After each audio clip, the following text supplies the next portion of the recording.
All right, so welcome back for another day of our chapter book reading. We are, of course, reading Wayside School Gets a Little Stranger by Louis Sachar. Now, we've been trying to figure out if Mrs. Drizzle, the new substitute teacher after the evil Mr. Gorf, has a mean streak or not, and whether or not it's going to come out and what's going to happen. So let's go ahead and continue. Today, we're on chapter 15, which is called An Elephant in Wayside School. And here's the picture. All right. The bell rang for recess, and the children exploded out of the building. Louis, the yard teacher, was ready with a big pile of red and green balls. The kids called, "Hi, Louis," and "Over here, Louis," as he tossed the balls to them. Over his shoulder, behind his back, and through his legs. Dee Dee came charging out of the building. Usually by the time she got to the playground, there were no good balls left, but she could see one red ball by Louis's foot. She knocked over a kid from the 10th floor and shouted, "Hey, Lou!" But she suddenly stopped. She had just remembered where she'd heard of Mrs. Drizzle. It was from Louis.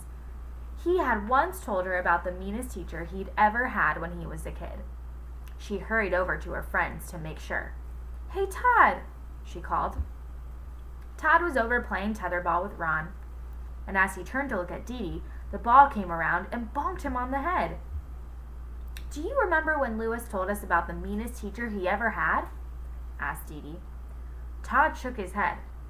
After being conked by the tetherball, he couldn't remember anything.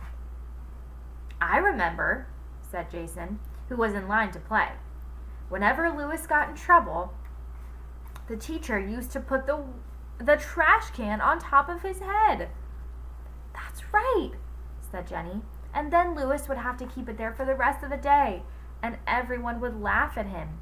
And then the teacher would call on him to answer questions from the blackboard, but he couldn't see the questions, so she'd give him an F." "Do you remember the teacher's name?" asked Dee Dee. Her friends shook their heads. Todd couldn't even remember his own name right now. "I think it was Mrs. Drizzle," said Dee Dee. They all ran over to Louis. "Hey, Louis," said Jason. "What was the name of that mean teacher you once had when you were a kid?" "Which one?" asked Louis. "The one that put the trash can on your head," said Jenny. Louis shuddered just thinking about her. "Mrs. Drizzle," he whispered. The kids looked at each other. "What color hair did she have?" asked Jason. "Brown," said Louis. "Why?" "We have a substitute teacher," explained Dee Dee. "She's real nice." "That's good," said Louis. "But her name is Mrs. Drizzle," said Dee Dee. "Whoa, I'm getting out of here," said Louis, and he started to run, but the kids grabbed him. "It's okay," said Jenny. "It can't be the same teacher. Our teacher is nice." "And her hair isn't brown," said Jason. "It's white." Louis relaxed a little bit now. "You want to come up and meet her?" asked Dee Dee. "No way," said Louis. "Oh, you're so silly, Louis," said Dee Dee. "She's not the same teacher. And besides, you're a teacher now, too." "Oh, yeah, I forgot," said Louis. "Come on, Louis," said Dee Dee, and she held his hand and led him up the stairs. They entered the classroom. Mrs. Drizzle was putting some of the children's work on the bulletin board. "Mrs. Drizzle," said Dee Dee, "we brought our yard teacher up to meet you." "It's so very nice to meet you," said Mrs. Drizzle as she pinned up Joe's math test on the board. "Exercise is so important for young minds and bodies." And she turned around to see him. Louis's face paled. "Well, it was nice to meet you. Gotta go," he said very quickly. "Bye." "Stay right where you are, Louis," ordered Mrs. Drizzle. Louis froze. Mrs. Drizzle slowly walked to her desk. She picked up the old blue notebook. The notebook, whispered Louis. Mrs. Drizzle opened it and flipped through the pages. Ah, here we are, she said. She removed a piece of paper and handed it to Louis. Is this your homework? She asked. Louis looked at it. You were supposed to copy it over, weren't you? Asked Mrs. Drizzle. But that was over 15 years ago, said Louis. I don't remember. Oh, I do, said Mrs. Drizzle. Oh, now I remember, said Louis. I was going to copy it over, but then my pencil point broke, so I went to sharpen it, but then the pencil sharpener fell on my foot, so I had to go to the I don't want any more of your famous excuses, Louis, said Mrs. Drizzle. I just want the homework. You may share Dee Dee's desk.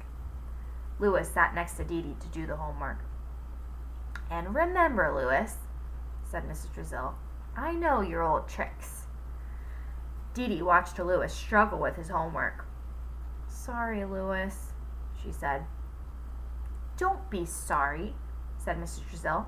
It's for his own good, and I expect neatness, Louis, or else you'll have to do it all again. He frowned. Mrs. Drizzle stood over him and watched him work. Your fingernails are filthy, she said. I'm the yard teacher, Louis tried to explain. I spend a lot of time outside in the grass and dirt and stuff. I don't want excuses, said Mrs. Drizzle. I want clean fingernails. And while you're at it, shave off that mustache. It looks like a hairy caterpillar crawling across your face. Not my mustache, said Louis. Unless you want me to rip it off for you, said Mrs. Drizzle. Dee Dee felt just terrible. I can't believe Mrs. Drizzle still remembers you after all this time, she said. An elephant never forgets, muttered Louis. I heard that, said Mrs. Drizzle, and she put the trash can on Louis's head. The end. So in this chapter, we really found out whether or not Mrs. Drizzle had a mean streak, and she does, right? She apparently does not like Louis very much, so we will have to find out what happens with that. Tomorrow we will read chapter 16, which is called Mr. Poop. That's a silly name. All right, see you soon.